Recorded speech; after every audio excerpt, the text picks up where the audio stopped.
There are many iconic trios in the anime world, some composed entirely of villains, others of heroes, or a mix of the two. Some are strong and determined main characters, others feature shy and quiet protagonists, and all these trios have one thing in common, that they made the story unique and became truly memorable not only to their worlds, but to us as well. The anime trio that we are going to be talking about today is that of Jujutsu Kaisen.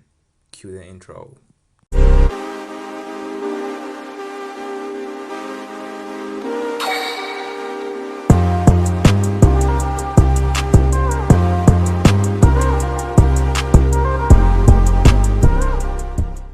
Hi guys, welcome back to the channel. This is Goat Sama, and today is the first of a long list of videos, which is going to be like a series of videos, which is called Anime Trios Done Right.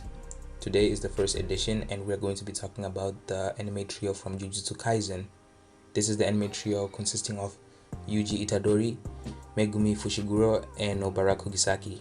First up in the trio, we have the main protagonist of the Jujutsu Kaisen series, who is also the son of Jin Itadori and grandson of Wasuke Itadori, who was living a normal life until he encountered Megumi and one of Sukuna's fingers.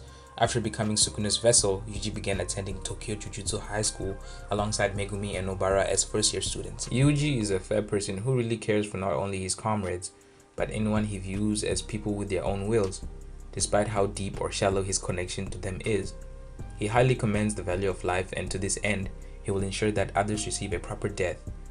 Because of this, he believes that it is morally unethical for him to take another human's life, and tries to avoid any possibility of doing so unless it is a last resort. One of Yuji's defining traits is his willingness to sacrifice himself for others, triggered by his grandfather's last words to him to die surrounded by others. When he and Megumi were under the threat of being killed by a curse, Yuji impulsively swallowed Sukuna's finger to exorcise the curse and save them despite meeting Megumi for the first time. Next up in the trio, we have Megumi, a character who wishes to help protect people he sees as good or kind. He believes that the world is unfair and that a sorcerer is a tool to ensure that kind people are given more chances to live. Claiming it to be his selfish and irrational desire, he does not see himself as a hero for doing this. This belief that good people deserve saving motivated him to save Yuji Itadori from immediate execution and refused to regret the choice even as Sukuna was about to kill him. On the contrary, he is quite callous when discussing the deaths of criminals and killers, as he believes that they are not worth saving. He is also quite a secretive person that doesn't like to talk about his past, as shown when Nobara complains that Megumi hardly tells them anything about himself.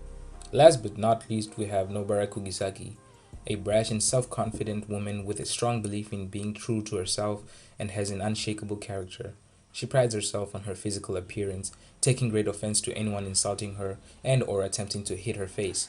She is the most outspoken of the trio, prone to taking charge when either member of their team is unsure. Nobara took some time to warm up to her new comrades, although she treasures their companionship more after getting to know them better. Although compassionate and morally upright, Nobara is very stern in her ideals, believing only a few important people in her life should sway her feelings. She was also much less guilt-ridden over the thought of having killed the death paintings Eso and Keichizu than Yuji.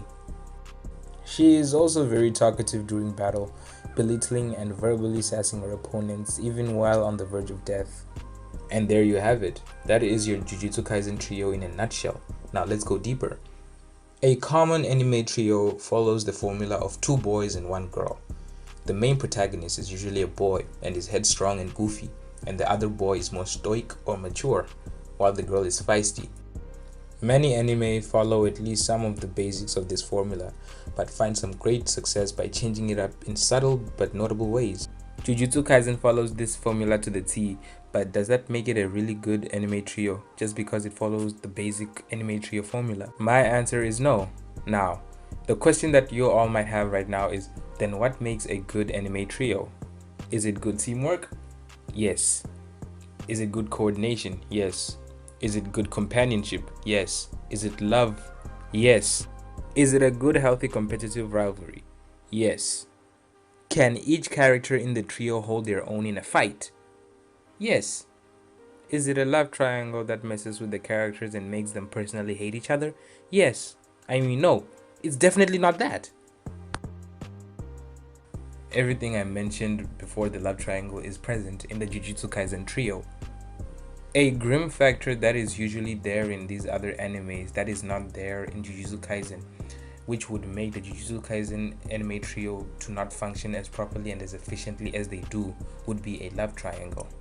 Now, don't get me wrong here. Subtle romances in anime shows are okay, but can't we keep them out of the main trio? I described every member of this anime trio one by one, and from all those descriptions that I gave, we can deduce and see that they are as much human as we are. Now, imagine you had to work in a team where there is a love triangle involved.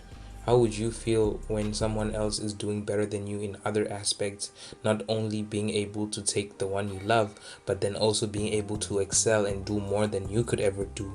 If that was the case for me, I wouldn't want to be in that situation. I wouldn't want to be in it at all.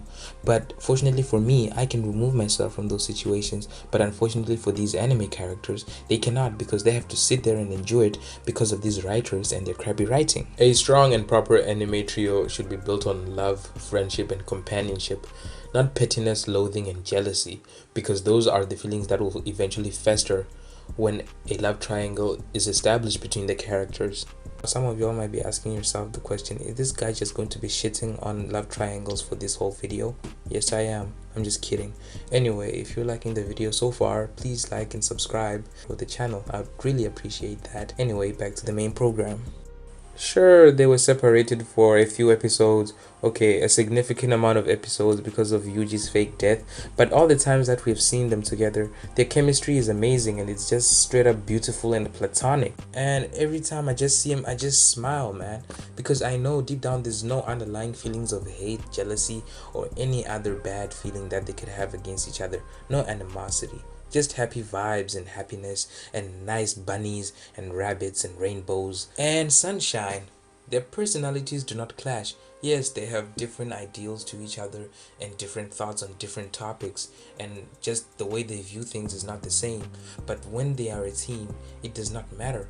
They just flow like water and everything goes well. They do not clash, although their ideals are not the same. How many people do you know that would gladly want to cooperate with each other even after having clashing ideals? I don't know about you, but not a lot comes to my mind. But I can keep going on and going on why these people are just the perfect anime trio. I feel like I've already proved that by everything I've just said right now. And that's basically the video. Yeah. Thanks so much for watching up till this point. I really appreciate it, but I would really appreciate it even more if you liked and subscribed to the channel, because it helps me grow the channel, man, and I would really appreciate that. Yeah, thanks for watching and see you on the next one.